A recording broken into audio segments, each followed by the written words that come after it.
evening, everybody, and welcome back to Performance E streaming. It's Thursday night after a week of, well, I would say rest and relaxation, but some of us had to drive at the Nordschleifer. We are back on air for the X-Finity cars. Yes, it is the X-Finity Championship, and we're in the final 6 races here for the championship. I'm as ever Mr. Carl Wilkinson with you. Joining me up here in the booth I have Mr. Mark Johansson. Mark, how you going, buddy? Yeah, good, mate. Good to be back here at the 2.5 mile tricky triangle. A very tough racetrack for some drivers and for us calling, because we don't have 4 turns here. We only have 3. I mean, it's hard for us to count. So, I mean, you know, 3 turns might just be enough for us to actually work out a track, but still could be tricky. We are looking at some fairly warm track temperatures, though. 37 degrees, 22 degrees air temperature. That could definitely affect it here. Pocono, it's not named the Tricky Triangle for nothing, is it, Mark? No, definitely not, especially coming out of turn 2 back across the tunnel. You get a bit of a bumpy ride through there. And a few other places. It's not 100% smooth, this track, and it is set to test some of these drivers here tonight.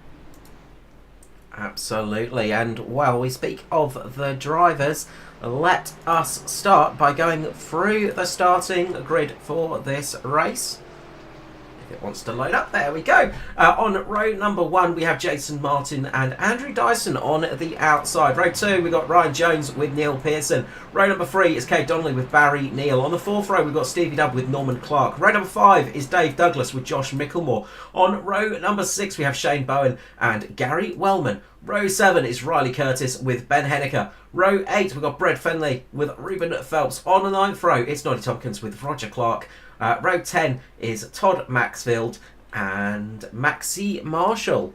And, well, we've got quite a few names out there tonight. Quite a few drivers really racing for the championship as well. We know Dyson's got that lead at the moment, but Martin is hot on his tails. And, well, Pocono and Indianapolis coming up, 2 tracks that Martin favours.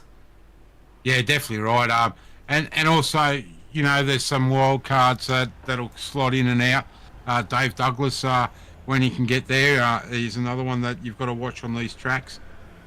Gary Wellman is a dark horse too, so keep an eye out for him tonight. And of course, the Flying Kiwi in the 06 Chevrolet for SRM, Ruben Phelps is there too. So some good names there tonight. Yeah, plenty of very fast cars here. Pace car is pulling in, and we are going to be going green here at Pocono. Let's enjoy these cars roar away for the first lap here at the Tricky Triangle.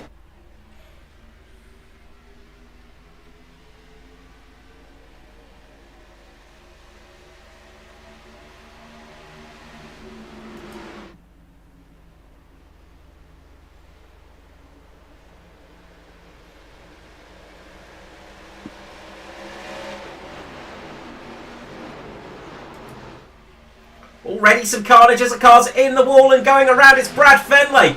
And Brad Fenley in the wall there. And that brings out our first caution for the night. Yeah, I just wasn't sure who he got mixed up there with. He just seemed to get a glitch there and end up turning right. But yeah, it's, let's hope those cars aren't too heavily damaged. Let's go for a replay from the start, and let's see if we can unpack what was happening here up the front of the field. We saw the cars spreading out, almost going, well, we've got 19 cars out there tonight, and it almost looked like 19 cars wide. A huge amount of cars in the pack, but this is where we want to be looking at here. Brad Fenley, Roger Clark, and I reckon this is where the incidents happened. Just on the exit, Brad Fenley's just washed up into Roger Clark, and that has spun him around and brought out the first caution of the race. Yeah, let's hope Roger's not got too much damage. Once we finish with the replay, I'll duck down and I'll see if I can get a comment from him and come back and let you know how that car is. Yeah, neither car's looking too bad. Brad Fenley's got quite a bit of damage on the nose, but they're both looking like they're circulating relatively well. So Up at the front, Ryan Jones has taken the lead after that start, and well, not much of a start from that position, but Ryan Jones managing to get himself up a few spots in the beginning there. Good job indeed. And, well, we are very much in the race now. So, under caution for the first time here at Pocono. And, look, easy thing to happen on the first corner here. Cold tyres are a nightmare at Pocono, and it is so easy to just understeer. The car just gets so tight on the exit of the corners, and you just wash up to that line. Ryan Jones looking to come into pit lane here in the early stage. So Ryan Jones deciding to pit. We've got a few pitters coming in, so let's turn our eyes to the pit lane. Everybody, it looks like, bar Andrew Dyson coming down the lane, and this is going to be for fuel, I would say. Nobody's going to really be worried about tyres. Of course, this is good for Fenley and Roger Clark. They're going to get a chance to get some repairs done to those cars. But let's look at the pit lane and get a bit of an idea of how this goes. Looks like they are all going for fuel. I think I saw Jones going up on the jacks there. So Jones going up on the jacks, changing tyres. I wonder if he forgot to switch the old thing off there, because that cost him a huge amount of time. Ryan Jones stationary for 14 seconds, so he changed all 4 tyres there. That is not probably what he wanted, I would say, or I don't think the tyres are going to be that much benefit just after the corner that we did. I can tell you, Carl, as I'm watching the pit bay, Roger Clark has only ended up with 30 seconds worth of damage out there, so the crew will be out there panel beating their little hearts away, and he's actually done now and leaving pit lane as well as I talk to you. Okay, so let's go back to the start, and we're going to ride on board here with Ryan Jones, who's starting just behind Jason Martin. And you see he just goes right down to the inside here, and that gives him the opportunity to take the lead in the early stages. And we see the leaders getting through. One of the great things about Pocono, Mark, is just the width of the track, isn't it? You've just got such a wide arc here. You can use so much of the track. And, well, as we saw just at the back there, that incident happening. But it does lead to some awesome racing here of 3 to 4 wide at some points. Yeah, look, you can. You definitely don't want to really be going into the turns 3 and 4 wide. Definitely some great long straights, like the long pond back straight is 3,055 feet long. So it's a nice long straight. The main straight where the start finish line is, it's 3,740 feet long. So they're all fairly big long straights, and the shortest straight away is only 1,700 feet long. But I mean to say, you can get 4 wide there, and if you're brave and want to hold it into the turn, you can definitely get some great racing. Absolutely. In Pocono, basically a giant Nazareth. Rest in peace, Nazareth Super Speedway. I mean, that place was fun, but it is such an iconic track, Pocono. It's such an interesting track to run on, and it is very, very difficult. It brings so many challenges. You look at it and think, well, that's easy. No, it's not. Yeah, no, I don't like the joint, only because I seem to get where the cars are coming now. There's a tunnel there, and you get the if you don't get it right, you can get very loose. Turn 2 has unstuck many a driver in the years past. It is one of those corners that if you get right, you feel like an absolute champion, but it is always a white knuckle ride through there. And turn 3 as well, such a long radius. It's such a different corner to the rest on the track. Every corner is different here at Pocono, and that's what makes it such an interesting place. Pace car pulls in, and we're going to go back to green flag racing here, lap 5 of the night. Away we go, the green drops. Can we make it for a lap before we see a caution now? Again, you can see there, just in the background, some of the guys are going 3 wide, but thinking better of it as they start to get into the apex of the corner and dropping back to 2 wide. Dyson's got a nice clean start there and showing a clean set of heels. Ryan Jones flying through the field at the moment. He has taken it 3 wide in those corners and managed to move himself up into 10th position. We saw him come in for that little splash of fuel, but also changing all 4 tyres. And I did wonder if that was maybe a little mistake from him, just not clicking the right box. But it is working at the moment. He's got some good pace in that car, and I wouldn't be surprised to see the 11 back up towards the front of the field in the near future. Oh, big slide out the corner for one of the Cobalt cars. I'd say that was Ben Henniker back there, just giving the wall a nasty little rub. Meanwhile, we've got Dave Douglas making a move on Norman Clark. Down into the corner he goes, going nice and low, gets the run on Norman Clark. Norman should have a better run on the exit though. This is going to be a drag race down towards turn 2 now between these two, but Douglas is in the prime position at the moment. That inside line for turn 2 is the favoured one for sure. Can Norman Clark keep his defence going? Can he round it round the outside? Back end's just stepping out, and that's going to give Douglas a little opportunity on the exit, but Norman keeps it there. They are drag racing still down towards turn 3, and into the turn they go. Norman Clark taking a wide radius through there. He's going to try and get that run on the exit, see if he can get a better exit speed here. Just does it, and manages to keep his position ahead of Dave Douglas. Yeah, good racing there, and also I just want to mention that new paint scheme for Storm and Norman Gorney's Storm Clouds, and in the Mobile 1 back car tonight. And absolutely, it does take a few moments for me to re-register who's in that car sometimes. I just have to double take just to make sure I'm the right one. When you've seen a driver with a similar paint job for so long, it is strange when they change. Good run so far for Maxi Marshall as well. He's just in 7th position and keeping himself right in front of Stevie Dubb, just behind Dave Douglas. So plenty of fast runners up here in the pack at the moment. But as it is, it's Andrew Dyson in the lead up here at the front of Pocono, and now just starting to work out what he needs to do in this race. Now, as usual, we don't have fuel numbers or anything like that, so we don't know exactly what's going on. We don't know how far they can go. So Brad Fenley just gives the wall a little rub again. But with everybody coming in for a quick splash and dash, that suggests to me that they might be feeling like they're close to making it on one stop, or that they might try and fuel save to do that. yeah, I'm not sure. I can't remember offhand. I think in the Cup car you can get about 50 laps around here. So these things would be very similar, I'd say. So let's see who goes in the fuel conversation mode first. Yeah, at the moment they're running pretty decent pace all throughout the field in the low 55s. So they're not lifting off too much at the moment.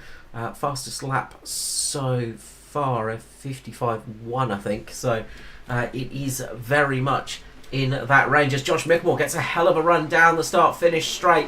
Is he able to carry that momentum into the corner? He's taking that low line in, and he's going to try and get the move done, but Martin and Dyson are going to have the run on the exit of the corner.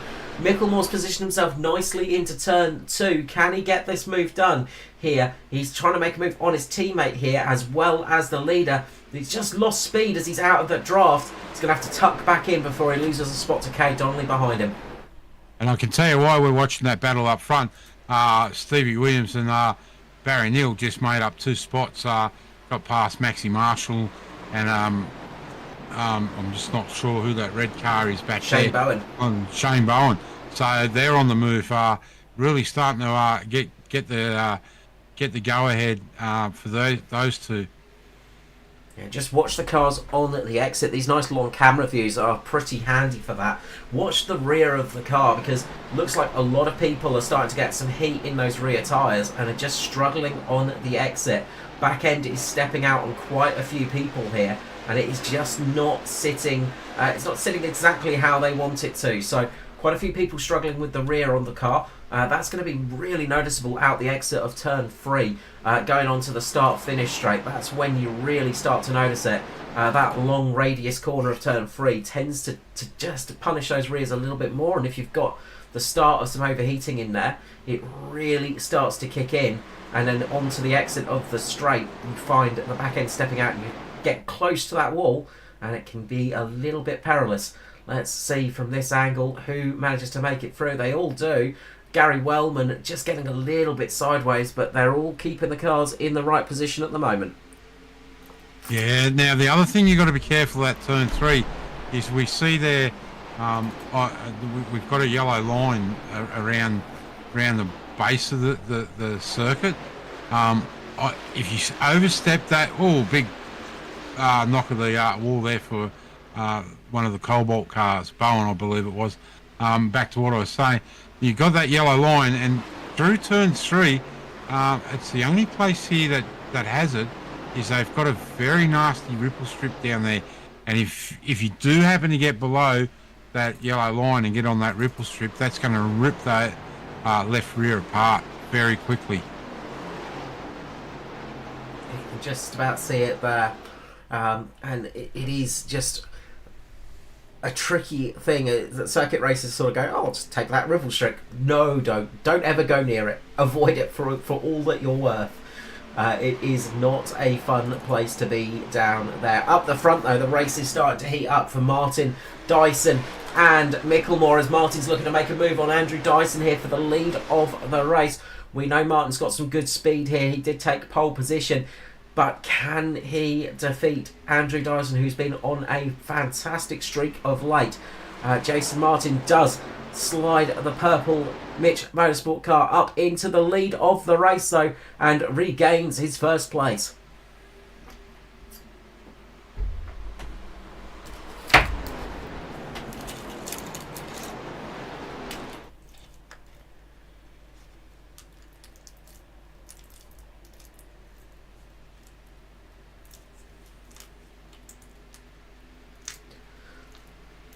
Lap 13 here, and we are starting to get the rhythm in.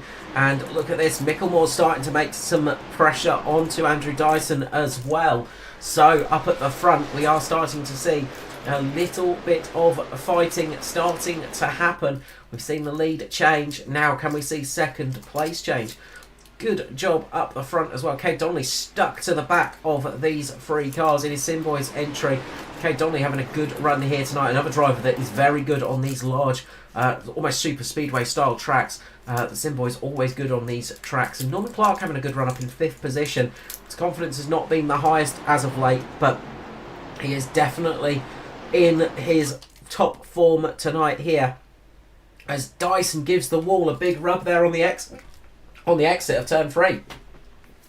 And we can see further back, Jones is now up into the top, into the 10. So be looking forward to seeing him come further forward, using his teammate there, Stevie Williams, as a bit of a windbreak. And I'd say he'll be looking at making a move soon, because that front lead, front 5 or 6 cars are just starting to get ever so slightly a good little distance gap.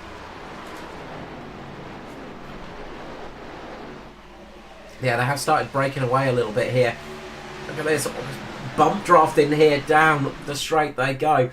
Dyson tucks behind Micklemore, but just can't quite get the run on him yet. Micklemore doing a good job moving himself up into second, and that is crucial for this race. The two Mitch cars able to, I'd say, work together, but I know how that team works. They always want to beat each other. They are very much a team of racers in that group, and they will all be racing hard with each other tonight, seeing who can get the win. But Jason Martin, for the championship points, will be very happy to have Josh Micklemore tucked in behind him at the moment, ahead of his championship rival Dyson. Yeah, definitely. And back to that, Carl. You know, the first person you always want to beat is your teammate. So we see that a great deal through all these teams.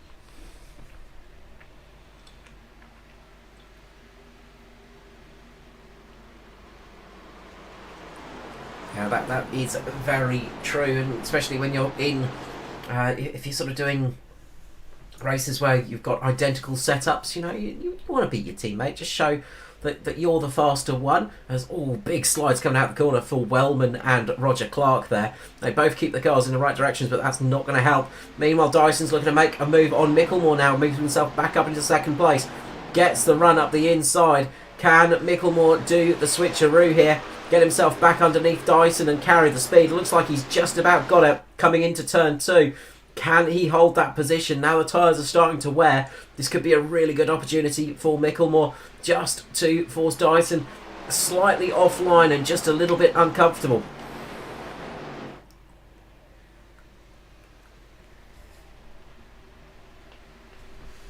The red car I was talking about before, Carl, was Neil Pearson in the red flavoured DPR Chevrolet. He's actually now made the move in the 11th position, so he's slowly working his way through the field also.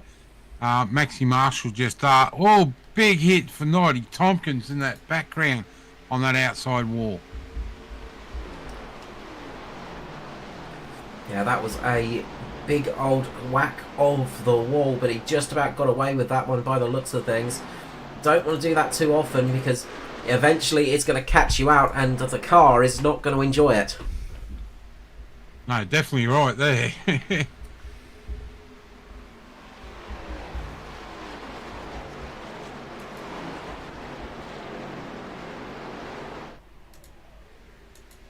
Just watching the back of that 10 now. We've got Pearson in 10th, Jones in 9th, and Williams in 8th. So 3 DPR cars and nose to tail. I would expect to see them to start to make a move on on Dave Douglas there, that just in front of that lot with Barry Neal there also. Shane Bowen sitting right up the rear end of Pearson, so he's having a good race tonight. Yeah, absolutely. Bowen doing a good job of getting to grips on the oval side of things. Definitely got the speed and is building that racecraft as well. And one of those drivers that is constantly keeping himself inside or around the top 10 and helping lead some of his teammates through as well. So really good to see from them. Dave Douglas just fallen a bit behind Barry Neal now. He's starting to charge his way forwards too. So on the move is the Aotearoa Racing entry of Barry Neal, and he is starting to close in on fellow Kiwi Norman Clark up in 5th position. Meanwhile, Kate Donnelly's trying to put some pressure on Josh Micklemore. This is the battle for 3rd place position. So Micklemore just struggling at this stage, it seems. Maybe just used up a little bit too much tyre. Just not quite settled in that car, or as settled as his teammate and Andrew Dyson. Yeah, just back up the front there, Carl. That gap, I've just been watching it the last couple of laps while we've been talking about the back of the top 10. Martin can stretch it out to a second through turns through 1 and 2. But Dyson closes that gap back inside of a second through 3 and down the main straight. So just maybe that little bit of a difference run out of turn 3 and down the main straight, and it's just closed up to under that second mark. So they are trading at times here at the moment. Yeah, last time around it was a 56.3 for Martin, 56.2 for Dyson. So Dyson's got a little bit more speed, but he's got the draft behind him, remember. He's in a good position at the moment.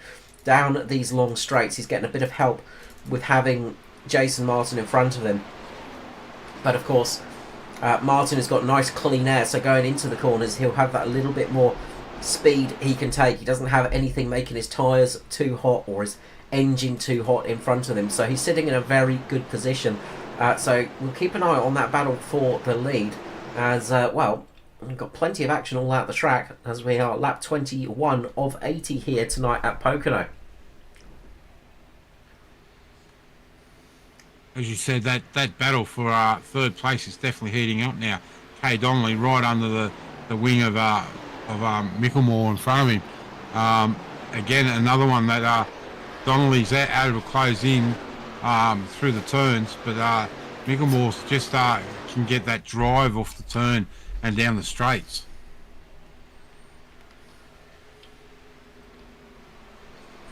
There's about a 2-second gap between Micklemore and Dyson at the moment, and that just gives you a little bit of fresher air in front of you, which can just help that a little bit. Just in the corners, still a little bit disturbed by the cars up in front of you. That doesn't go away for a fair amount of time, but he is sitting in a good position at the moment, and Donnelly is doing a great job of keeping the pressure applied, and they're not losing too much speed either, and that's crucial at the moment. They don't want to fight each other too hard, because if they do, they're just going to fall back into the grasps of Norman Clark and Barry Neal, and then a whole heap of cars behind that. We've got a huge, almost a train forming behind Norman Clark at the moment. Ryan Jones, Dave Douglas, Neil Pearson, Stevie Dubb, Shane Bowen, just on the tail end of that group with Riley Curtis. So there are plenty of cars very close together in that group. One little mistake is going to see you dropping back a good handful of positions.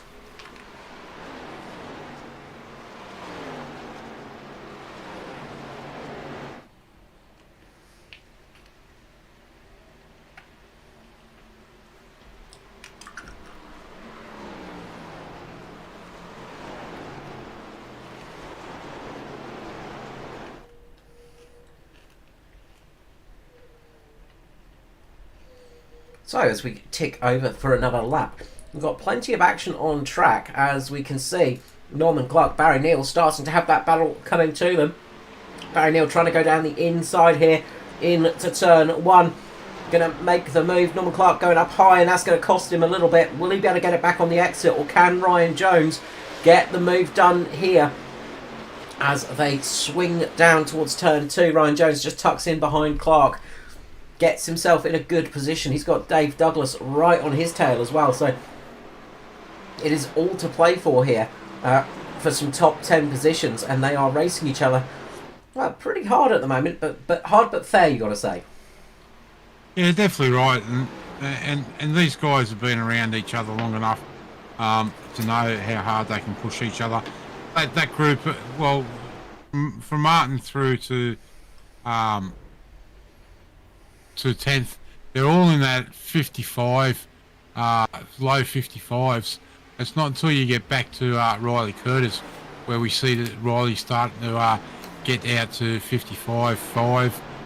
So these guys are racing, but they're racing clean, and they're not really holding each other up too badly.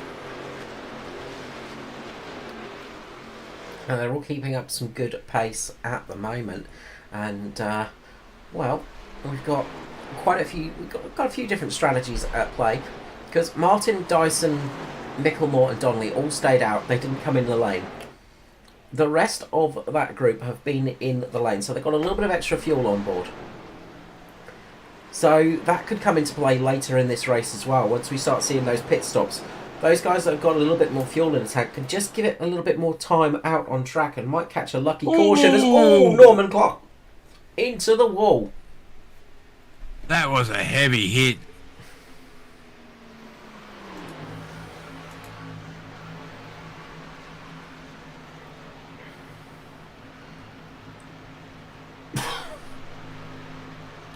And does the 09 have some damage on that right front? We'll try and get a bit of a closer look here.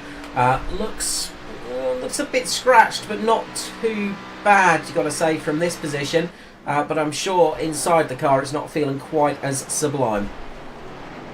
Yeah, I was going to say that have done some heavy damage down the right, but he looks like he's been lucky enough to get away and hit that wall square on. So it's just some paint work that's been scratched on that Mustang. So Ryan Jones there just absolutely drifting it through the final corner. You don't want to do that too often because that's going to hurt those rear tyres, and that's what's happened there. He's lost positions to Barry Neal, and to Dave Douglas and Neil Pearson. So that little bit too much gas on the exit just cost Ryan Jones 2 positions. And well, this is what we were talking about. These cars are so close together, Mark. One little mistake like that can cost you a whole handful of positions. We saw Norman Clark go from 6th down to 10th just with that little tap against the wall. So you've really got to be on it at the moment, and you've got to keep that car in perfect place. You've got to be perfect every lap to keep your position in a group like this. And what that has also done is now allowed the guys there behind Norman to close up. Shane Bowen, Riley Curtis, Gary Wellman, and Ruben Phelps. Oh, another big slide there from Wellman out of turn 3. So we've lost one gaggle of cars, but now we've got a second gaggle, and it's going to be interesting to see what happens for the remainder. Absolutely, and as we're watching this battle, Barry Neal is closing up to the back of Cade Donnelly, who's just dropped off the back of Josh Micklemore. So that little battle is getting tasty. Up the front, Andrew Dyson has closed the gap to just under 0.2 of a second. So it is very much on for the lead of this race now between Martin and Dyson. Can Dyson get underneath Martin here, get himself back into the lead, and see what he can do in the rest of this race? We're on lap 28 of 80 here, and well, we are in for some great racing here at Pocono. Yeah, oh, Roger Clark in the background there. Big, heavy hit into the outside wall out of 3. So the guys are starting to really struggle now with tyres, and that outside wall on 3 is going to claim someone, I'm pretty sure of it, fairly soon. We just saw that, Roger Clark's big hit in the wall. Looks like he's just about gotten away with it, but you don't want to do that too often. All it takes is a hit in just a slightly wrong position. You'll break a toe linkage and your night is effectively done. If you break those steering arms, it makes the night incredibly miserable driving around a place like Pocono.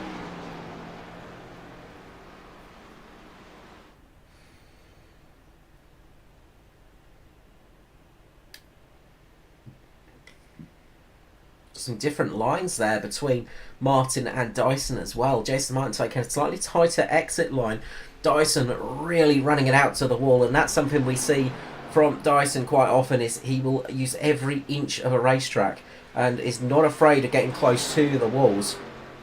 Jason Martin just giving a little bit of safety to the wall from himself, but still carrying the speed. So it is very good racing up here at the front.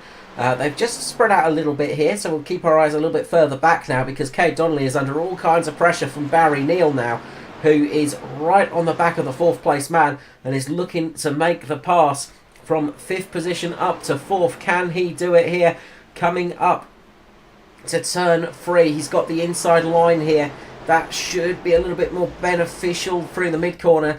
Donnelly should get a better exit here as long as he gets it and not hitting the wall, and he does. Keeps himself in that position. Good car positioning from Cade Donnelly, and now Barry Neal has to think of another attack to get himself up a position.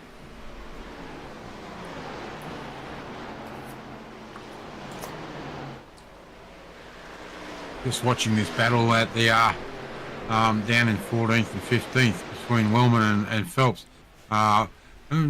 Trying to lean on each other, and we can see now that Phelps has now taken the inside line and Wellman's gone to the outside. So very, very good racing here. And got Riley Curtis in that group as well, as they stick it 3 wide for a couple of moments. This is great battle down for 12th, 13th and 14th position, you want to say. Yeah, this battle been really heating up the last couple of laps, and Curtis is in pit lane, so that moves one car out of the equation.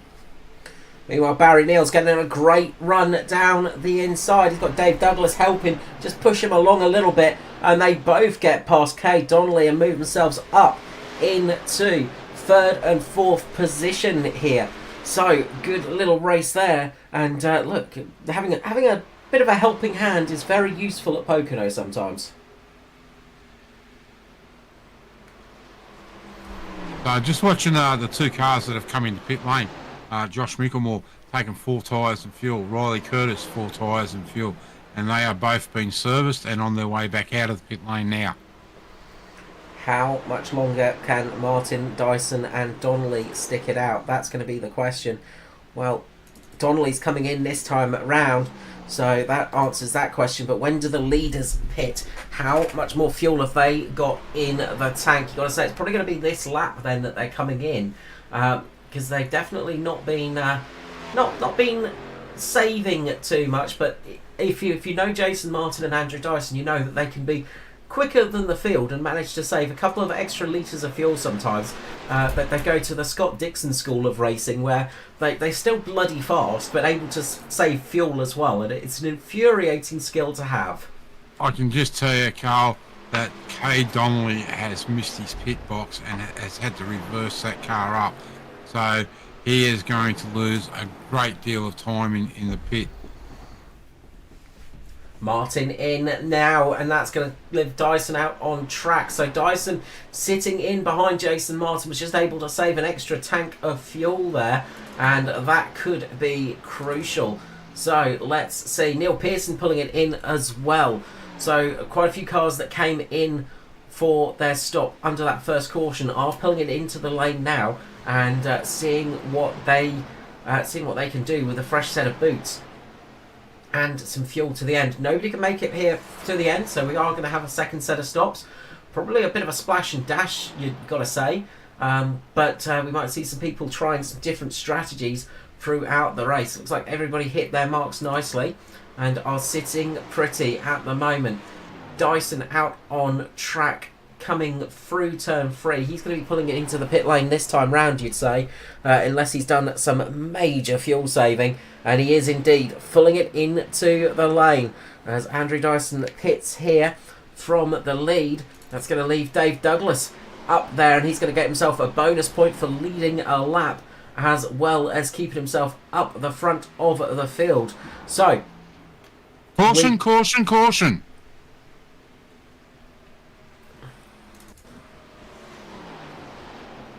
I totally missed it. I just seen it come up. Jason Martin has gone around. Martin goes around on the exit of turn 2. You were talking about that earlier, Mark. That is such a perilous part of the track. So easy to get caught out there. Let's see what's happened for Martin. He's on cold tyres, remember. Cold tyres for Jason Martin, the race leader up until those pit stops. Pole sitter, and a rare mistake for the 21 purple Mitch Motorsport car. Let's just jump on board, get a bit of an idea here of what has happened. Looks like the back end has just started stepping out a little bit, and it's caught Martin off guard a little bit there, just over that bridge. And look at the car step out on him. Back end goes out, he tries to steer into the slide, but cannot get it, and it's just going to go down into the wall. And, well, gotta say, it's race over for Jason Martin as well. I reckon he will have really damaged the engine with that hit, and I know he's towed it. So that is that for Jason Martin tonight. That is exactly, though, what Dave Douglas would have wanted to see.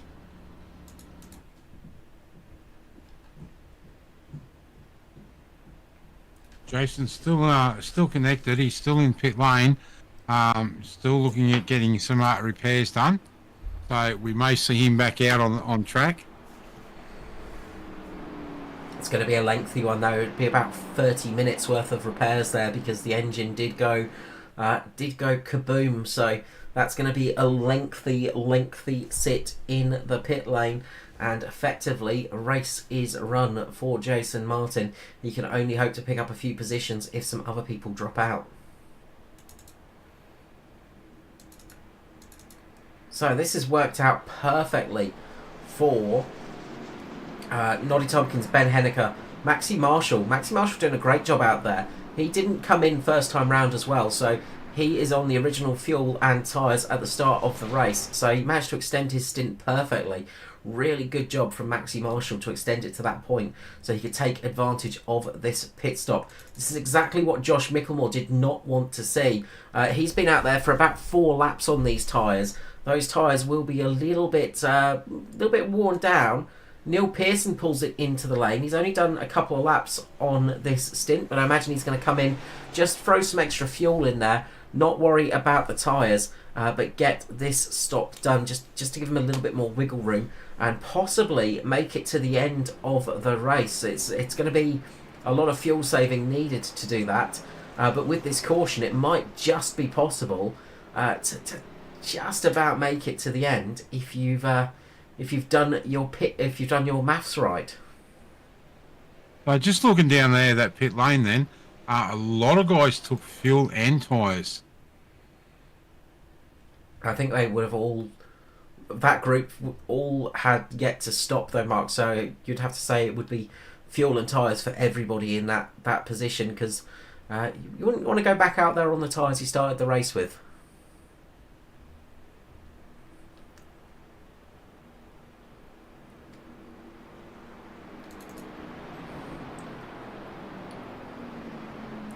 This has given some track position back to Andrew Dyson, moving him back up to 6th position, but he has lost the lead of this race, and there are quite a few drivers up in front that are sort of sitting in a good position.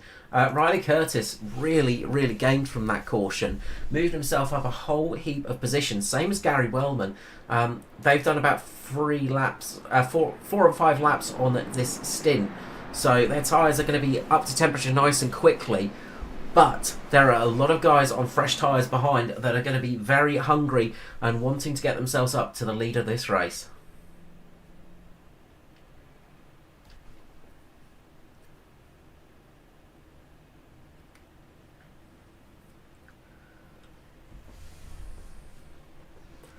Good news for those drivers that took a little nibble into the wall as well, because it will mean they'll be able to get some repairs done in the pit lane. Yeah, a lot of straightened up cars now, so yeah, it's good. It's always helpful. Noddy Tompkins just exited the lane. He's managed to get that car back up into a serviceable condition, same as Brad Fenley. He in the 20 has managed to get that car all patched up and ready to go. The only car that isn't is number 21, our former race leader Jason Martin, and that car is going to be in for a lengthy repair job. If we see it back out on track again tonight is going to be a big question. So, lap 37 of 80. We saw some people sticking it out there for about 35 laps. Can they eke it out an extra 5 laps here? About 7 or 8 laps here just to get it home on a single tank of gas, or are you going to lose too much time? Will they come in for a very quick splash and dash at the end and see if that gets them the advantage? So many things to play for here tonight as we see a caution just almost at the wrong time, you got to say, Mark, for a lot of these drivers. It's just not quite going to help them get to the end, but it is going to give them options.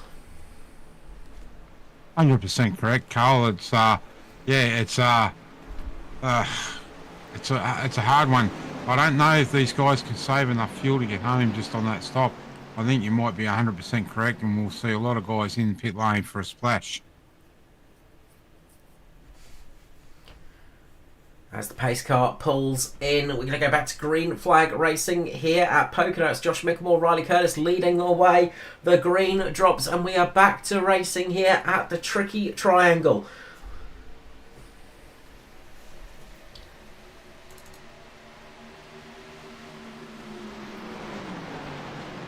We see there Ryan Jones back to his aggressive self. We know how aggressive he can be. That was a great move to pull down. Oh, Ruben Phelps going around. Neil Pearson caught up in that, as well as one of the Cobalt cars. It's Shane Bowen caught up in that, and we are under caution once again here at Pocono. Cold tyres catching drivers out on that restart. Yeah, cold tyres and full tanks of fuel. Well, let's see. what happened here. We're going to jump up to the blimp camera, and it was Ruben Phelps we saw just starting to lose the rear, and it's almost a similar motion to what happened to Jason Martin. Just shows how tricky it is. Slightly high up on track there, going around. Is there any contact between him?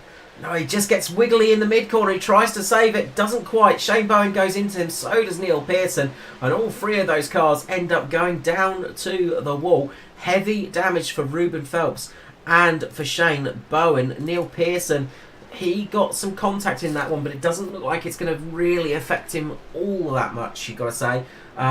Maybe not as much damage as some of those other drivers.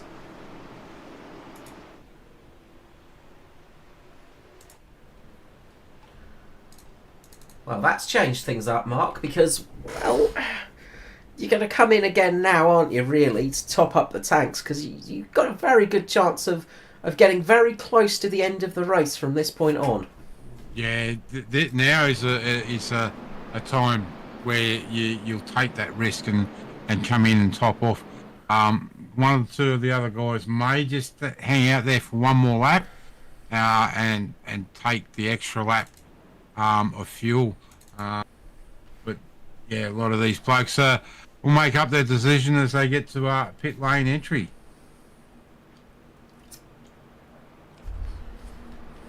Just looking back at Bowen's car, that's some heavy damage there. Phelps has got a crease in that left front fender, but he may be okay. So, selling the dummy there, a few drivers, and few drivers deciding to just pull the trigger late in that pit entry. We saw the DPR cars deciding not to come in the end, but a whole heap of cars have come in the lane. So, staying out on track is Ryan Jones, Andrew Dyson, Riley Curtis and Josh Mickelmore. Everybody else is in the lane.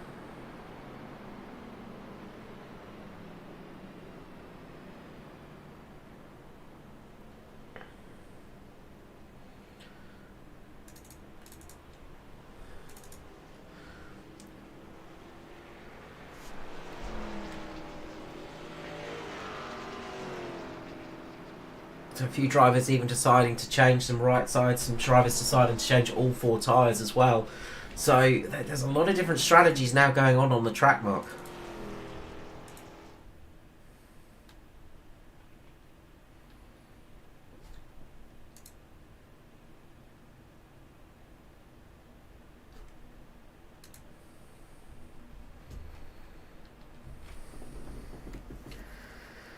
Of course, these laps under caution are going to save you a huge amount of fuel as well, so that's always going to help you towards the end of a stint like this. I doubt it's going to be... Sorry, just keeping an eye on these cars still in pit lane. Pearson's still in there and Phelps is still in there. So they'll definitely want to get out before this field gets back to turn 3. Pearson's leaving pit lane now.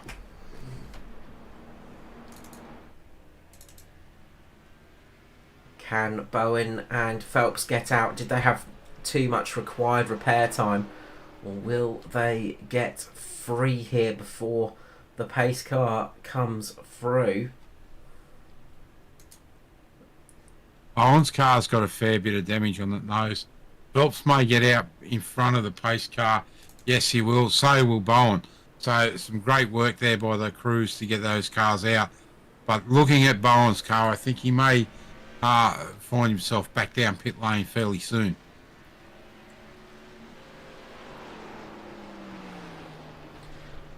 Yeah, he might come in for a little bit more repair. We've seen a couple of cars coming in as well, just for a little extra top up of fuel. Gary Wellman, Brad Finley, and Norman Clark. This could be a race winning strategy, just coming in for that quick top up at the end of the caution period. That will be really important. And well, you can see that the tyre marks on the track. Turn 1 catching a lot of people out tonight and really being tricky on the exit.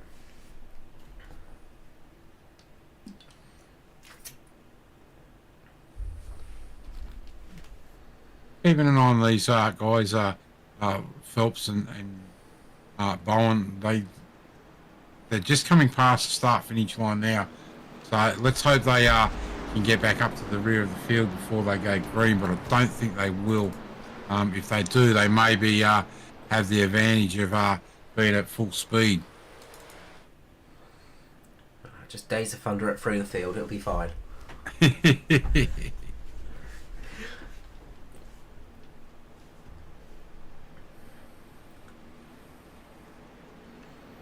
So it's going to be Micklemore and Curtis up at the front. Then it's Dyson and Jones, Henniker, Thompson, Douglas, Roger Clark, Stevie Dubb and Barry Neal. That's our top 10 at the moment. We'll just quickly go back and see. They're coming into turn 3 now. So they're just going to catch the tail of the field as they get up to speed. And pace car pulls in. And the green flag drops and we go back to racing here at Pocono. Good start for Josh Micklemore. Looks like Dyson's just got a run on Riley Curtis as well. Remember, they're on slightly fresher tyres, Jones and Dyson. Ryan Jones on some of the freshest tyres in that top group. Only 6 laps in the stint. So that could be crucial. Dave Douglas, he's a similar range of tyres, but he came in for a quick splash and dash as well. So we've got so many different strategies on track at the moment. Who is going to work out best as Andrew Dyson takes the lead from Josh Micklemore? Can Micklemore get underneath him? Just catches the apron, keeps the car planted. Great driving from Micklemore there. He is going to be fighting hard with Dyson, trying to keep himself up in the lead, but doesn't quite have the pace or the tyres to do it at the moment.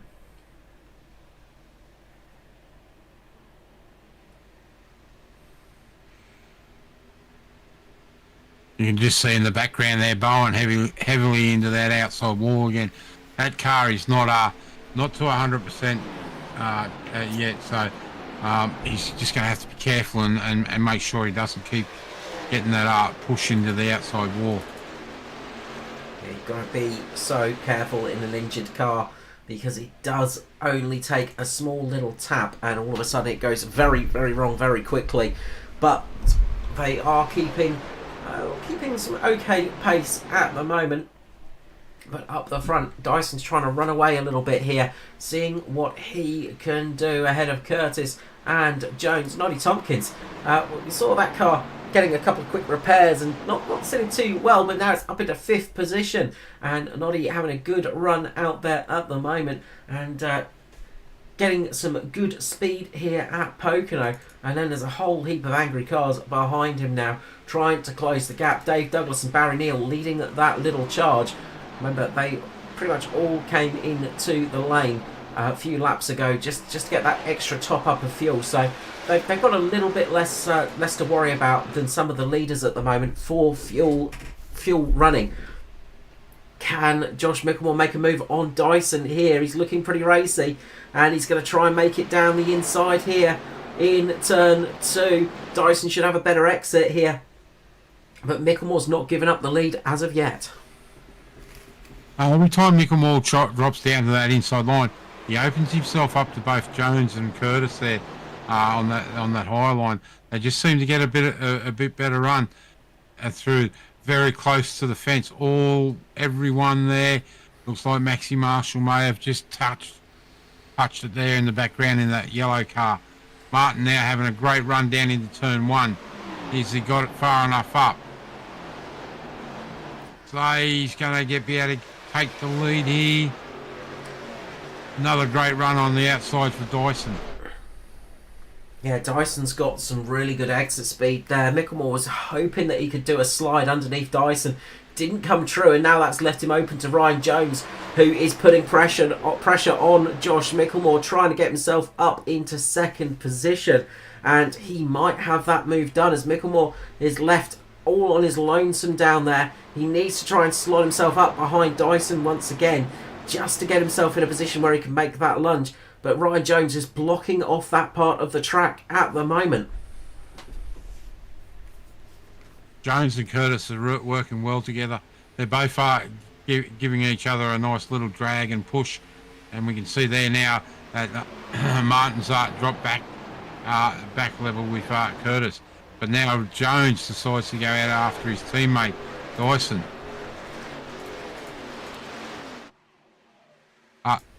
Sorry, it was Micklemore, not Martin.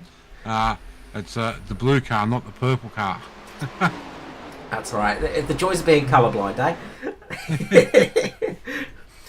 But no, good run there up the front, and now it's DPR 1-2 as Ryan Jones gets himself up into second place. Riley Curtis, great run from him at the moment, up in third position.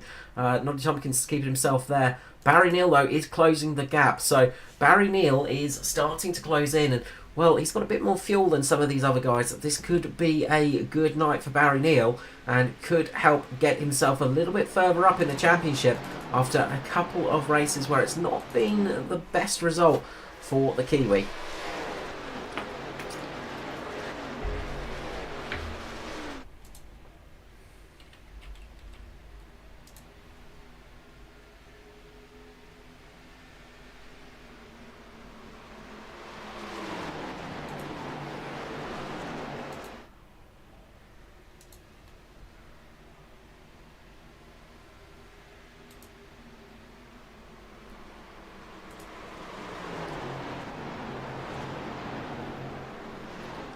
So as we come through for lap 48 here, the race is definitely on, and there's a lot that's going to happen towards the end of this race. We don't think anybody can make it on fuel, but there are going to be a couple of people that are going to be very, very close to it.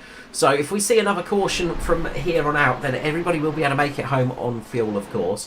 But if we don't see any cautions, this could really lead to a bit of a surprise result.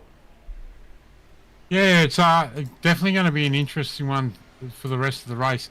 Yeah, it's just one of those things.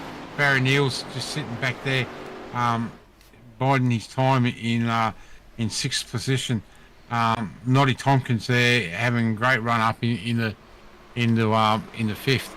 But yeah, can't count out Jones here for this race win either.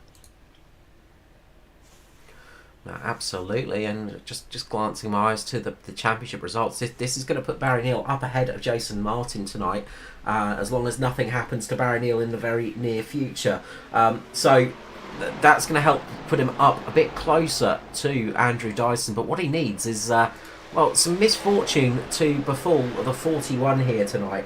That would be a great aid to his championship assault here in the Thunder Series, but, well, I think Dyson tends to get away with a lot. He's very, very good, of course, but he does have a little bit of you hate to call it luck, but he does get away with a couple of bits sometimes, and very rare for him to make mistakes too. So it's very hard to catch him in a championship like this, and he's in a very strong position at the moment up front as well. What Barry Neal wants to see is for Ryan Jones to start attacking Dyson, and then Josh Micklemore to get involved as well, for him to have an opportunity to try and slingshot that group and put some pace between himself and the championship leader. This could be a very good night for Barry Neal if that happens. 100% right. But like there's the guys there, as you said, that will definitely want to take that away and go for the race win. And two of them are those two Chevrolets of DPR out the front of Dyson and Jones.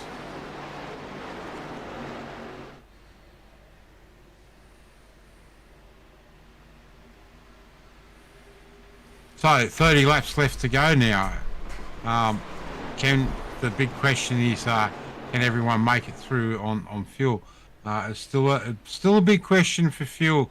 I know we've said that they should be able to make it, but there's a lot of guys there running out singly at the moment.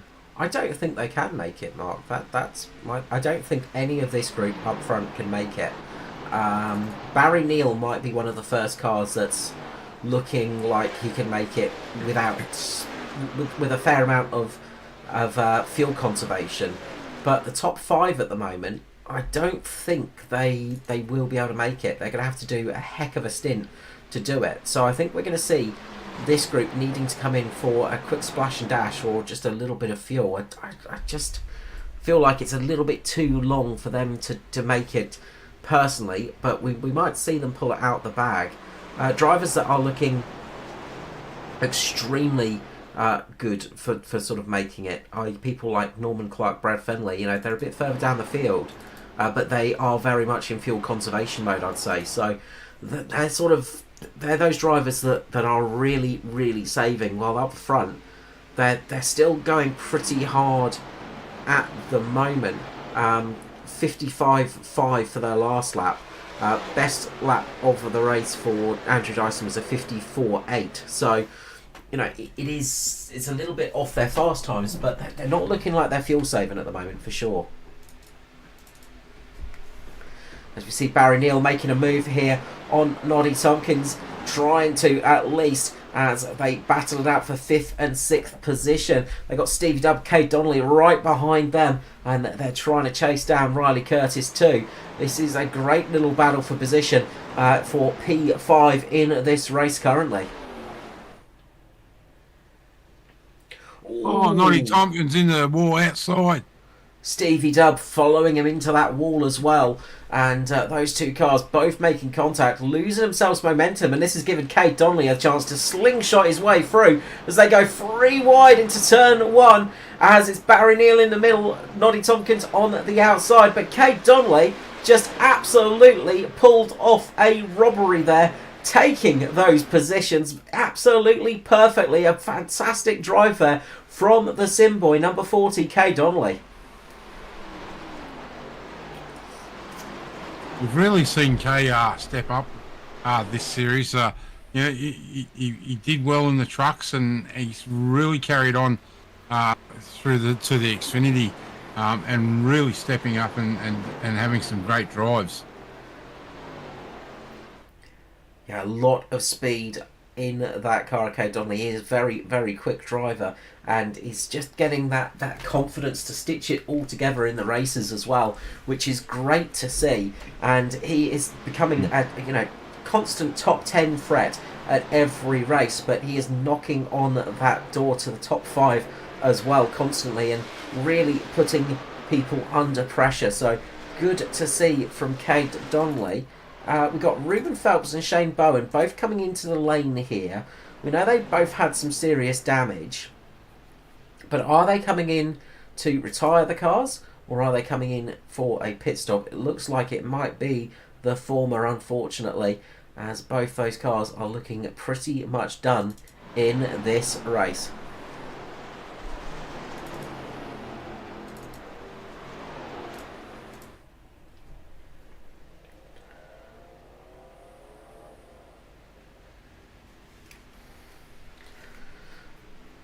So lap 55 here of 80, and it's Andrew Dyson in the lead with Ryan Jones tucked in behind at the moment.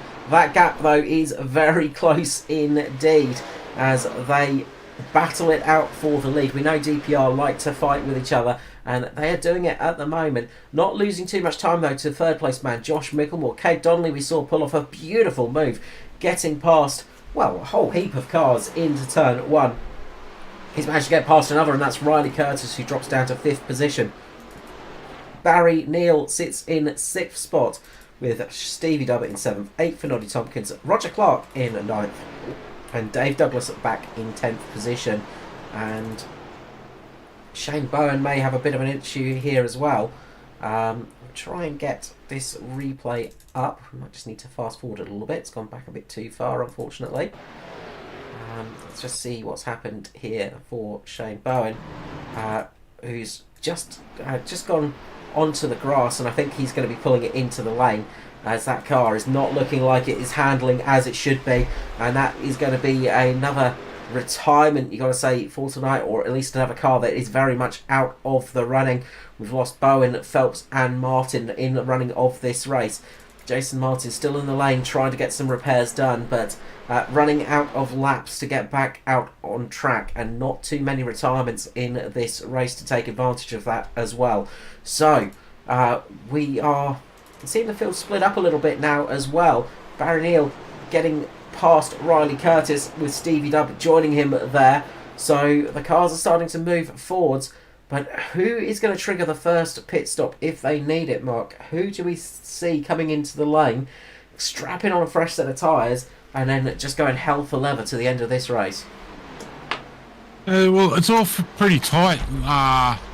Dyson's on 23 laps on this stint. Jones at 21, Micklemore 26. Then we got three guys that they're Donnelly, Neal, and Williams. All on fairly young tyres. Only 17 laps on that set of tyres. And then Curtis is up into the 20s too. So it's going to be interesting who's going to want to pull the pin first. But up front we can see now that both Jones and Dyson have gapped Micklemore by 2 seconds.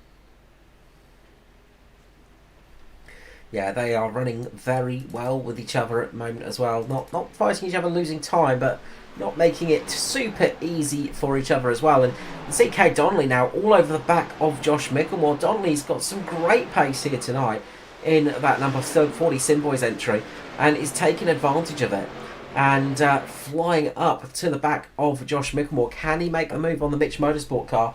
We will find out very shortly. He's got the inside line here coming in to turn 2. And he makes the move nice and easily. Micklemore looking to try and do the up and under, trying to get back at Donnelly. Can he do it into turn 3 here? Inside line for turn 3, and that might just be the advantage he needs. Donnelly, though, hanging it around the outside. He's going to get a better run off the corner. It's going to be a drag race down towards turn 1. Donnelly's got a little bit of an advantage, and he gets up in front. Meanwhile, we've got a first pit stop, and it's Riley Curtis pulling it in. So Riley Curtis pulls it in here for his stop. He's done 27 laps into this stint.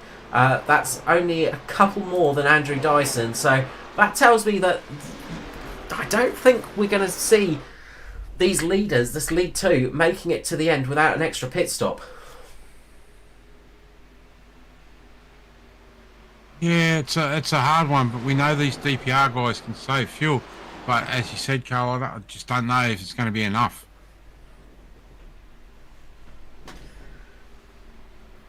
Yeah, it's Ryan Jones is in a good position for that fuel saving, you've got to say, right in behind Dyson. So if they are going to be fuel saving, then we'll jump on board with Ryan Jones at the moment and take a bit of a listen to his car. See if there's any telltale signs of fuel conservation as we head into turn 1. Lifts off the accelerator, gets into the corner, takes a nice tight line there. Back on the power. No real lifting, coasting going on into the corner, so he is full throttle there. We'll keep on with a lap here and try and figure out what's going on with Ryan Jones and Andrew Dyson up ahead. Just lifting off into this corner as well. Getting back on the power for the exit. Just letting the car turn on the lift off just helps the car get that initial turn in. And then on the exit, getting back on the power just gives you that run.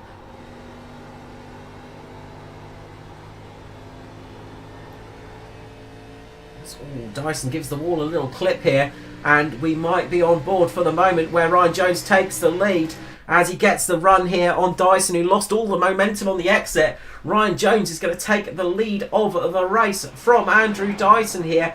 Can he get the move done? It looks like it is very much there as Jonesy moves it up into first position ahead of Andrew Dyson. Dyson's not sitting back though.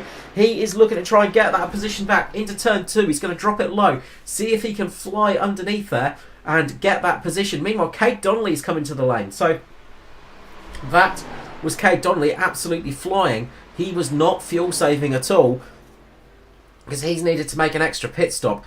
Dyson manages to get it back up ahead of Ryan Jones though as they go through turn 2 and back in formation they are. So when do these two pull it into the lane, Mark? That's going to be the big question as Micklemore comes in. Same for Noddy Tompkins. Well, I think you're 100% right, Carl. They're definitely going to have to. Everyone's going to come down pit lane again.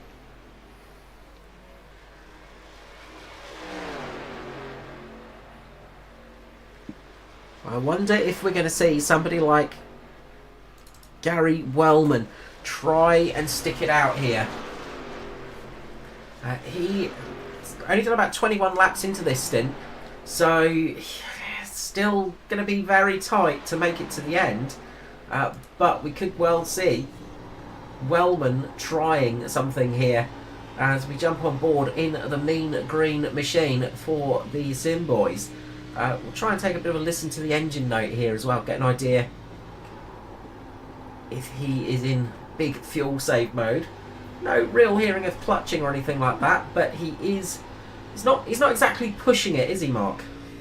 No, definitely not. And we know that the Wellman isn't too bad on the 2.5 miles oval. So just see what he does.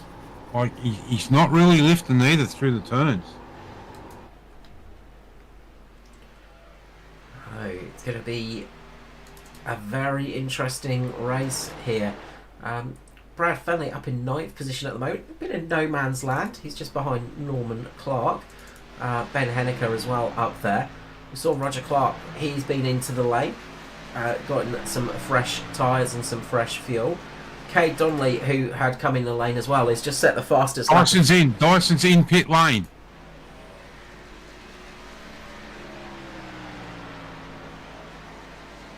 So that's left Jones out there by himself now to take the lead of the race. Keep an eye on the leader here as they come in. Henniker coming into the lane as well as Maxi Marshall. I was just about to say, Cade Donnelly just set the fastest lap of the race, a 54.360. So very quick lap there from Cade Donnelly. So those fresh tyres definitely paying off as well. So the undercut will have some advantages here. Dyson gets back underway. Will we see Ryan Jones pull it into the lane this time round? Just go an extra lap here and then come into the lane. And well, what about those cars that came in for those splash and dashes? How long are they going to take it? Ryan Jones, he's out for another lap here. So will we see Ryan Jones trying to extend his stint? We know they can do about 35 laps without too much trouble. So he should have another 6 laps in the car. But he's going to lose so much time to Dyson on those fresh tyres. He's just going to be gambling a little bit on a caution here, unless he can make it to the very end, which is not looking very likely.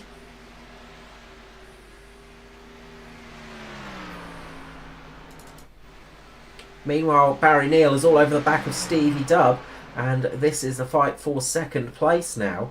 And, well, these two cars have only done 25 laps onto their stint.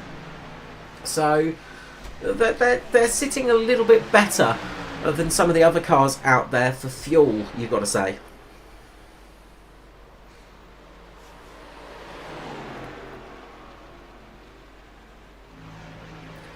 Jonesy into the pits.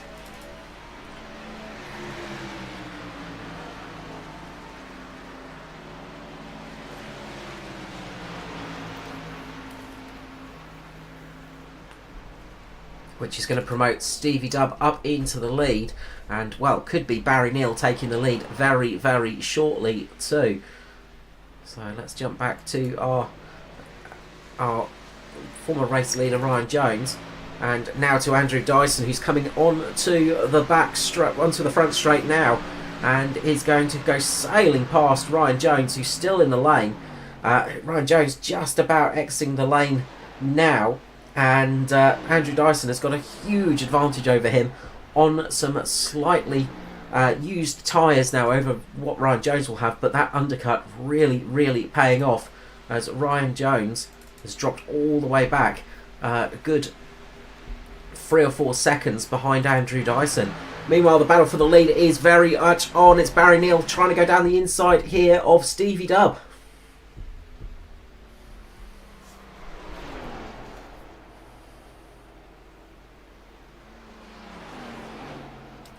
and he makes it through, moving himself up into the lead of the race. And a bonus point for leading this race could be very crucial for Barry Neal tonight. That will be something that he will be happy with for the championship. But he could be in a strong position as well as we come into the final few laps of this race. How far can they take it? Can they take it to the flag from here? Or will they need to come in for a quick splash and dash? That's going to be the big question hanging over a lot of these cars. Yeah, it's going to be a big question mark for the rest of the race. 27 laps for the guys that are running first, second and third. And then Gary Wellman's only got 26 laps on that tank. Norman Clark also there with 26 laps on the tank. So, yeah, it's going to be a question mark. It's can they do it?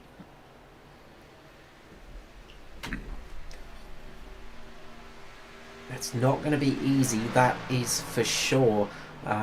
But they could also stick it out and get themselves a lucky caution too. That's the other thing with doing a counter strategy like this. Yeah, but I just don't know. as we know, Mark, if you're banking on a caution, it never comes. That's right, especially for us. Yeah. Always the way. The leaders go through again. Cade Donnelly, he's managed to get himself up ahead of Andrew Dyson with that early stop. That just shows how big the undercut is. But he now has a very fast approaching Andrew Dyson on his tail on much fresher tyres.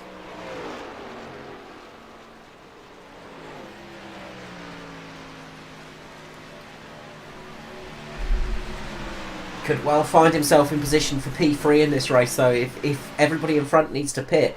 Cade Donnelly is sitting in a good spot, but he just needs things to sort of fall his way a little bit.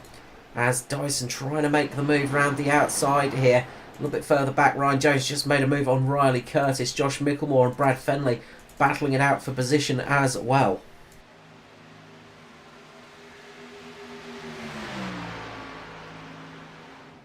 Just looking at the gap difference between Neal and Dyson, there's now it was 21 seconds between them.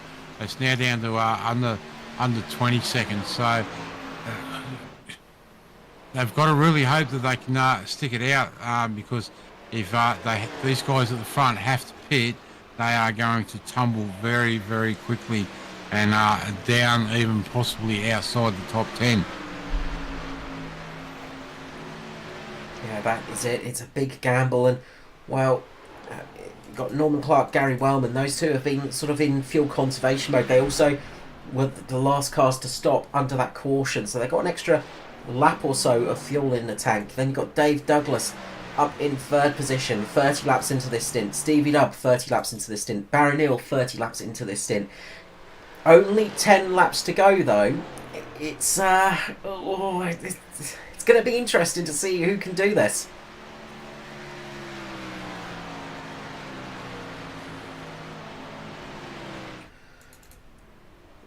As Dyson's going to basically have to switch on the afterburners to catch up to these groups. He's catching up to Norman Clark, so that's one car off the list.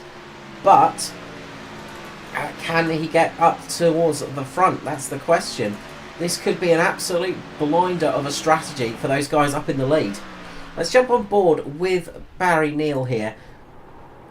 And he is clutching it, Mark. He is clutching it. As we jumped on board there, the car was silent going into the corners. So that answers the question. Barry Neal is fuel saving. Yeah, I'm pretty sure if you jump on board Stevie Williams and Dave Douglas, we'll find them actually fuel saving too, and probably even Gary Wellman. And Williams has had enough. He's in pit lane, as we can see. Could not save enough there as we rode on board. So the first of the cars to have to pull the trigger. 31 laps that stint for Stevie Dubb. Dave Douglas we're on board with now, clutching it into the corner and just letting the car roll. And their times have dropped off tremendously. They're in the 57s now. So they're not going fast, but they are going, and that's the crucial thing. do they have enough to go an extra 9 laps in this race? That's going to be a big, big, big ask for, I reckon. And, well, about 2 seconds a lap quicker at the moment is Andrew Dyson. So he's got 15 seconds to make up on the leader in 9 laps. It's doable.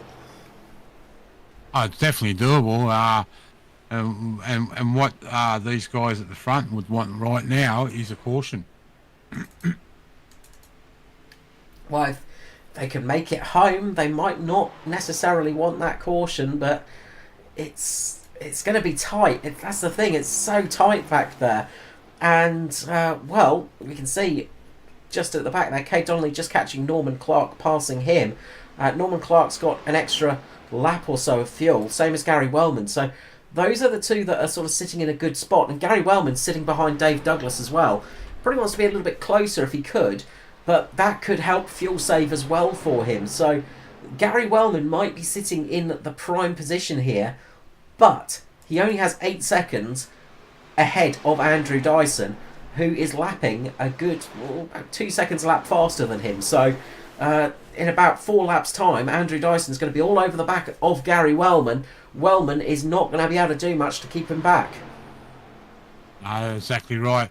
Last time by, Dyson was a 55-1, Wellman was a 57 even, and Dave Douglas was a 57-1. So as you said, Carl, Dyson is 2 seconds quicker than those guys out front.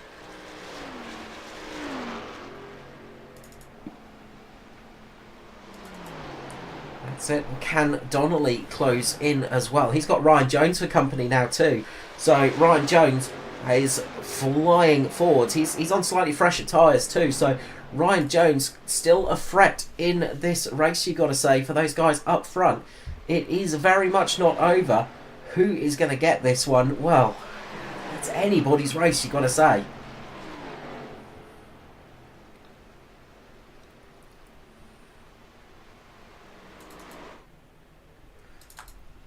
And if we just look at the long shot here from Gary Wellman, just see in the background there, that's Andrew Dyson going into the corner. 6 seconds the gap.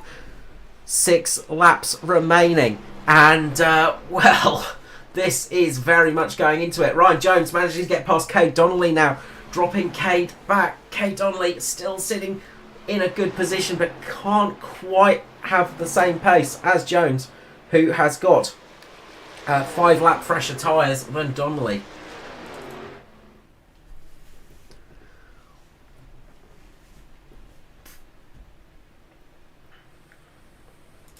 Josh Micklemore and Norman Clark battling it out on track as well, as Josh Micklemore makes it past Norman Clark, who is out there fuel saving too, trying to get himself inside the top 10, and he's got about a 3-second gap back to Riley Curtis, who is closing in pretty quickly. But Norman Clark could still find himself inside the top 10 for tonight with this strategy, but he just has to make it to the end on fuel. And, well, can anybody do it? That's going to be the big question mark. Will they be able to do it on the fuel? It's going to be really touch and go, you've got to say. Oh, definitely touch and go. Just keeping an eye on these times. Dyson's still lapping in the 55.5. Neil last time by was a 56.9. Douglas 56.9. And Wellman was a 57.1. So it's definitely doable for Dyson to catch these guys. Just got a replay here of Ben Henniker, who is looking like he's got some kind of problem there.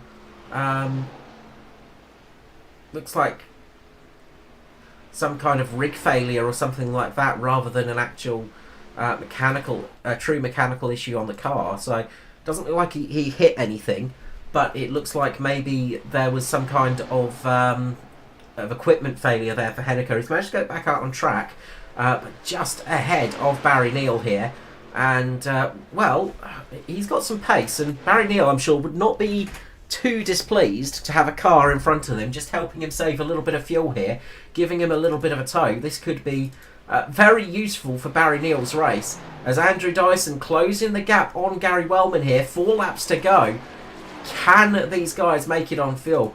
It is going to be cough and a splutter to the line, you'd imagine. I don't think we're going to see any cool-down laps, any laps of victories for these cars if they make it to the line, because they are going to be so low on fuel. Yeah, I think if they do make it home, they'll probably get down to the middle of the back straight, and that'll be about it if they make it that far. Man on the move at the moment is Stevie W. Just got past Roger Clark. Some good pace in that car. He just set the fastest lap of the race. Let's jump on board once again with Barry Neal.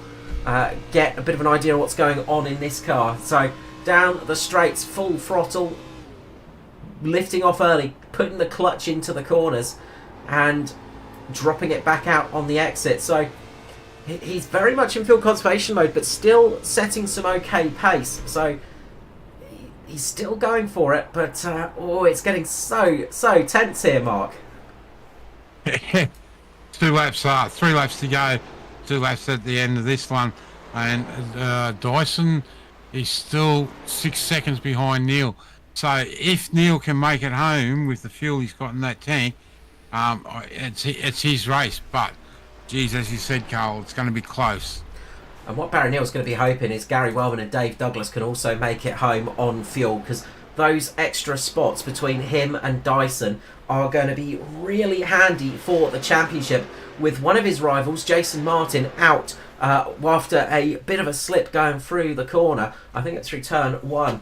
Somebody dropping some oil down there and causing that car to go around. But that is a huge gain for Barry Neal, and we'll see him move up into second place in the championship in this race. But if he can keep himself a couple of spots ahead of Andrew Dyson, it's going to help close that gap as well.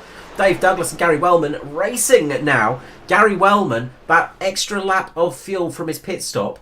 This could be a really help for Gary Wellman, and Wellman could still be in with a shout of second place here as Ryan Jones clips the wall. White flag is out. Final lap. Can Dyson close in on Gary Wellman and Dave Douglas? Can Barry Neal make it with the fuel he's got?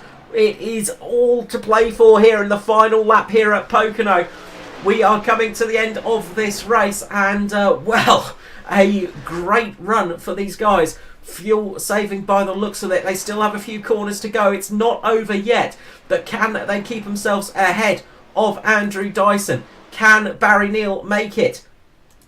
We will jump on board to listen to the car here as he comes around, and will we start to hear some coughs and spluttering as he comes to the line? Gently on the throttle he goes, and up to the line, and it is going to be Barry Neal taking victory, and behind it is a straight race to the flag. Dave Douglas runs out of fuel. Gary Wellman comes home second. Dyson comes home third. Douglas in fourth, and Ryan Jones comes home fifth. But it is this man for Aotearoa Racing. It is the Kiwi Barry Neal taking victory here tonight at Pocono. I can tell you right now, that car coming out of turn 1, he's coughing and spluttering, and he's out of fuel. He's out of fuel. Fantastic fuel save from Barry Neal. You never want to underestimate this man, as Dyson gives him a little bit of a push back to victory lane, and it is a great result here for Barry Neal, and that's going to really help him along in the championship. Ryan Jones comes home in 5th, Josh Micklemore 6th, Kate Donnelly 7th, 8th for Norman Clark. A great fuel save for him. Riley Curtis 9th. Noddy Tompkins rounds out our top 10 for this evening.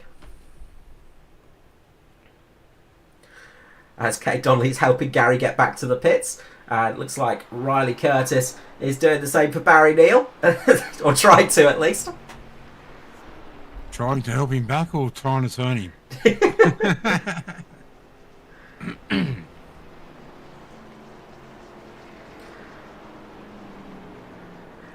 And we as league admin appreciate the cars being helped back to the start-finish line. Gives us a good photo opportunity for the end of the race. But no, a great result there for Barry Neal, taking victory here tonight, and the first victory in the X-Finity series as well. That is going to be a great boost for his championship standings. Let us run through the finishing order and the results for tonight's race.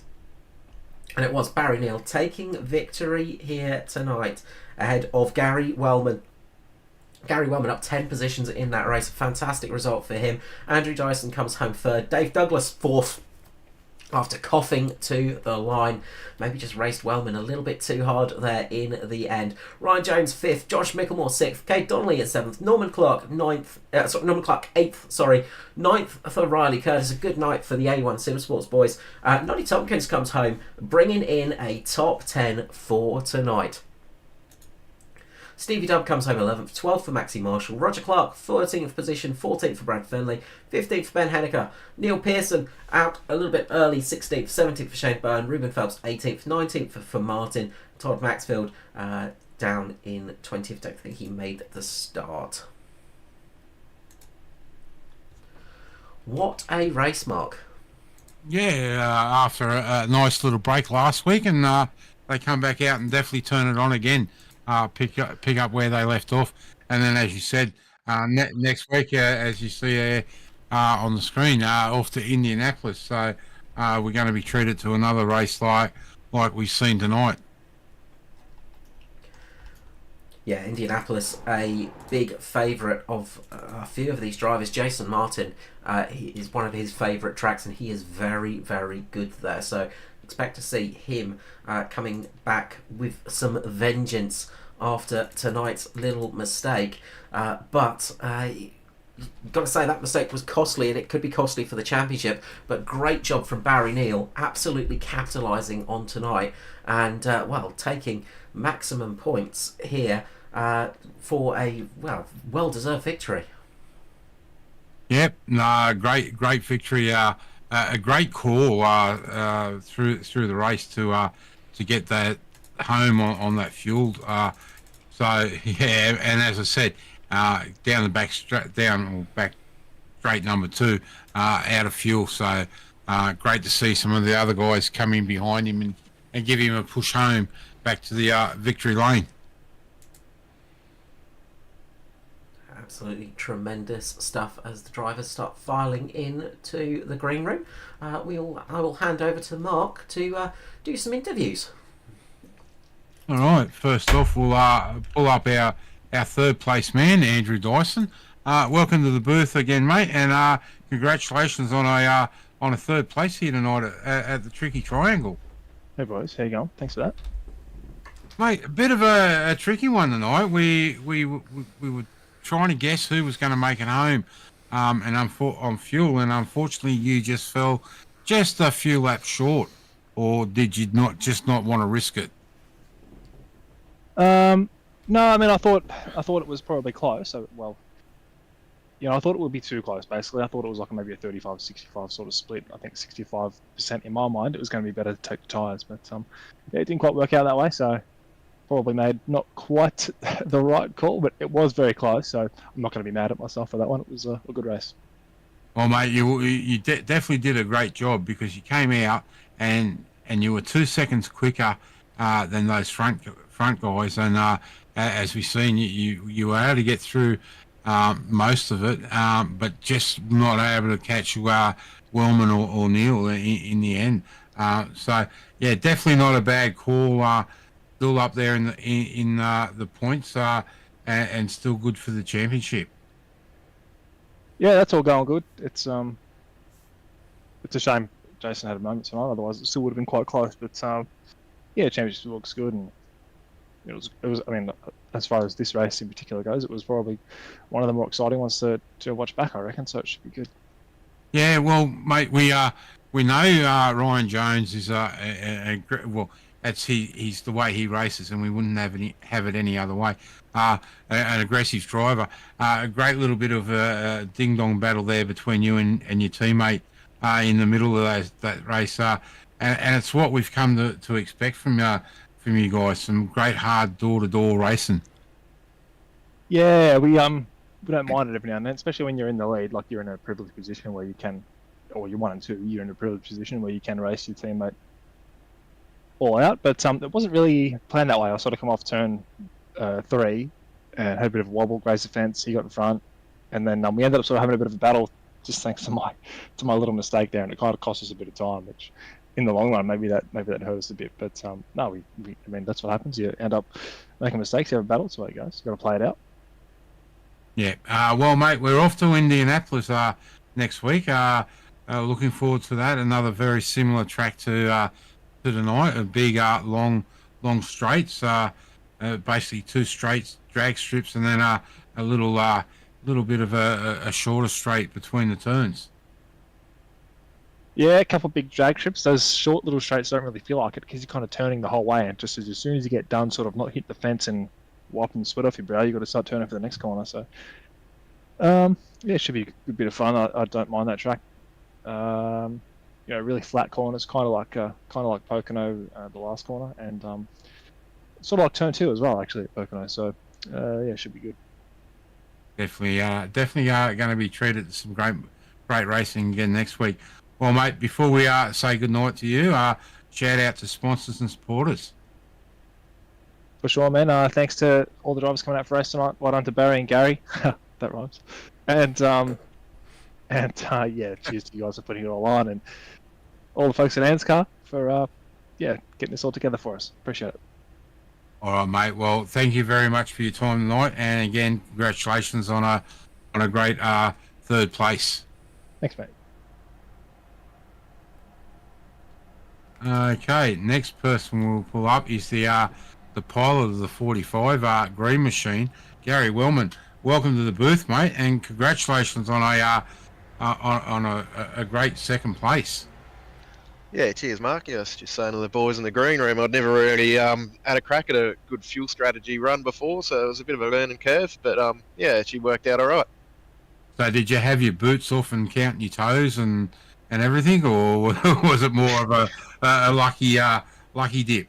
No, I was managing it. I knew it was going to be close, and that 2 laps to green, I dived in for that 1 extra litre, and I reckon that's what got me the spot over Dave and Daiso at the end there, just to have that tiny bit up my sleeve. But yeah, I got the the fuel monitor thing up on the top screen there, so I was keeping a good eye on that, and I knew I'd just get there if I did everything right. Yeah, we were jumping backwards and forwards between you guys in the cockpit, and we know that Barry was clutching very heavily in every turn. So a great call by both yourself and him, and we've seen unfortunately for DD run out as he come out of turn 3. So yeah. Yeah, we're having a good run at the end there, and yeah, I thought he might have had a bit up his sleeve still, but then I heard him coughing coming out of 2, and yeah, I thought, yep, she's game over for big Dave-O. Well, mate, we said right from the get-go that we can't count you out on these bigger ovals. You seem to like them a little bit more than the 1.5s, and we've seen you over there in the V8s on the ovals, and some great racing there for you in the ovals, and it's been great to see you come back out here tonight and have a great result. Yeah, that's it. Yeah, I don't mind the short tracks, and I don't mind the big ones. It's the 1.5s that I've probably got some work to do still, but yeah, it's all good. It's good when you can run against these guys because you always tend to learn a bit. So gradually improving there, I think. Yeah, definitely right, mate. We watched you over the last couple of years become very good at the oval side of stuff. So congratulations again on 2nd place. Before we let you go, mate, we're off to Indianapolis next week. Love it or hate it? I think I don't mind it. Yeah, we'll see what happens. Yeah, I don't know. We'll run up and have a crack again, and yeah, see how we go, I suppose. All right, mate. Before we kick you out of the booth, some shout-outs to the sponsors and supporters. Yeah, United Electrical and Hot Toddies, just the team sponsors there, and the Sim Boys. There's only one other one tonight, so we're a bit right on. We'll have to razz them up a bit, but yeah, ANZCAR as always, and you guys for the broadcast. It's always good, and congrats Barry on a good win there, and a bit unlucky for Dave there, but yeah, Dyson's on the podium again, so Yep, well done to him too. All right, mate. Well, again, congratulations on second place, and thanks for your time tonight. Yep, cheers boys, catch ya. See ya. And we will bring up the new supersonic Kiwi, Barry Neal. Mate, welcome to the booth, and I don't know whether to say lucky race win or great race win. Oh, there was no luck involved, Mark. No luck at all.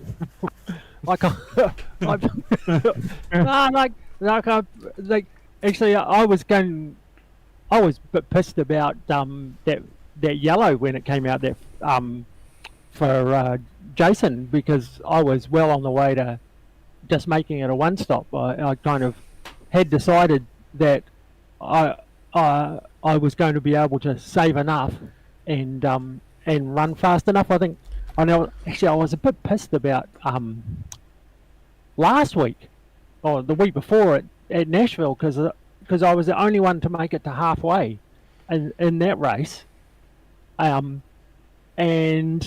then I got caught up in that thing with Ryan and Josh, so I couldn't play that one out where I was going to make it on just one stop. So I planned it, and as soon as I think I got the extra fuel on that pace lap, and and as soon as I left the pits, I was saving in the anticipation that I could make it, and though for most of the stint I was about a quarter of a lap short, and I only just made it. But we know that because I was on board with you when you crossed the line, and I said to Carl, I reckon you'll run out down the back straight, and sure enough, you come out of turn one, and and it died on you. Yep. Yeah. Yeah. So it was, it was all about going just fast enough to, not lose too much. I don't think I lost that much to Andrew and that, who were out front. I think I was probably 5 or 6 seconds back from when they went to pit. So I wanted to keep good pace, and I think Miney, I was concerned about Dave Douglas, because I thought Dave was going to be a threat, because he was going to save. He had pitted at the same time, and I thought he was going to be my biggest competition there. But he I think he saved a bit hard, or I don't know what happened actually, because he even ran out at the end, I think. Yeah, he ran out coming out of turn 3, so another close score for Dave. Yeah, but mate, we're off to Indianapolis. We're going to see a similar fuel strategy, do you think? Yeah, I don't know actually. I haven't looked at what the fuel is like and what the stints are like, but I'm sure I'll have a look before next week. I'm looking forward to it actually. I know that Jason is going to be exceptionally hard to beat around there, because he's just the master of Indianapolis, and yeah, we might have to rely on an alternative strategy to do well. Yeah, definitely. Well, mate, we've been spoiled for the racing this year. Some great racing right throughout the field, and right over every round so far. So again, congratulations on the race win. And before we let you go, shout out to your sponsors and supporters. Yep. Tony Richard Toyota, MRX Race Sims, Aotearoa Racing, and you guys for putting it on. Thanks. No worries, mate. We'll see you next week over in Indianapolis for another nice long race. Yeah, hope so. Well, should be good. See you then. All right, mate. Thanks very much for your time. Okay, bye. Right. Well, there you go, Carl. Some happy drivers, some lucky drivers. I'm still going to say that was luck. I know how much work Barry puts into these things, and that was not luck. He will have had it absolutely worked out to the T, which we saw. I'm surprised he actually had that much fuel left. I'm a little bit disappointed with his calculations because he had enough fuel left to make it to turn 1. I mean, he should have started coughing just as he crossed the line. I mean, but no, absolute excellent result from himself, Gary.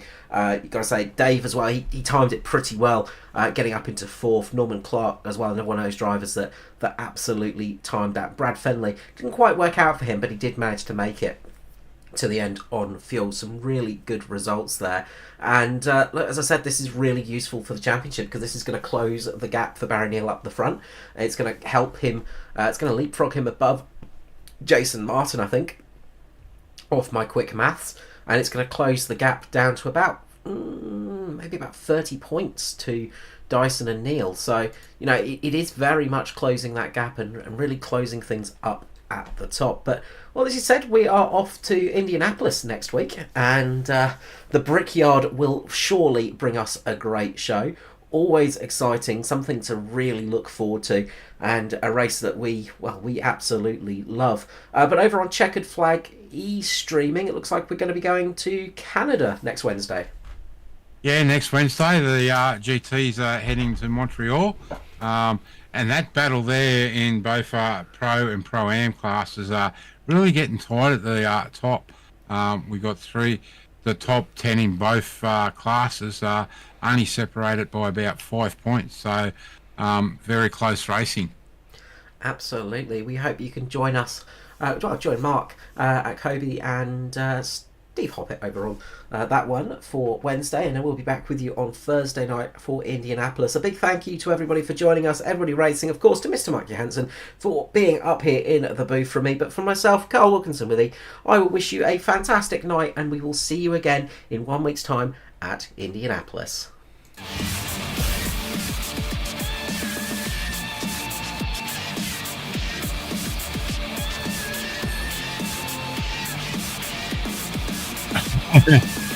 Good, isn't it?